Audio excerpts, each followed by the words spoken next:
Kanye West a-t-il vraiment repris ce tube d'Adele?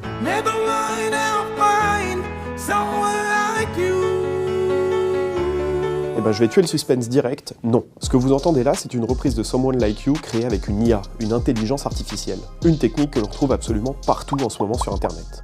En gros, l'idée est de nourrir un logiciel capable de reproduire des voix en lui donnant des extraits de celles que l'on veut imiter. Et quand on clone la voix d'une célébrité, c'est très facile, puisqu'il existe des tonnes et des tonnes d'enregistrements de très bonne qualité.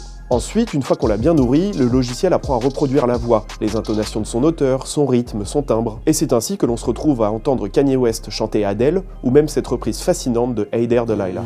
Oh, it's what you do to me.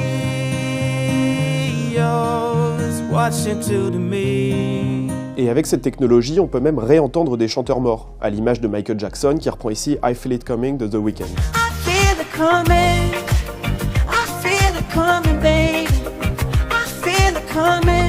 Mais cela pose aussi des questions, puisque ces créations sont parfois tellement réussies qu'il devient impossible de les détecter. C'est ce qui s'est passé avec un morceau de Drake et The Weeknd, ou plutôt créé par une IA reproduisant la voix des deux artistes, qui a dû être supprimé des plateformes de streaming, et cela après avoir été écouté des millions de fois. Quelques jours plus tôt, c'est le groupe Olta, composé du DJ français Vincile et du rappeur américain Mr. J. Medeiros, qui se faisait remarquer avec un morceau en featuring avec Jay-Z.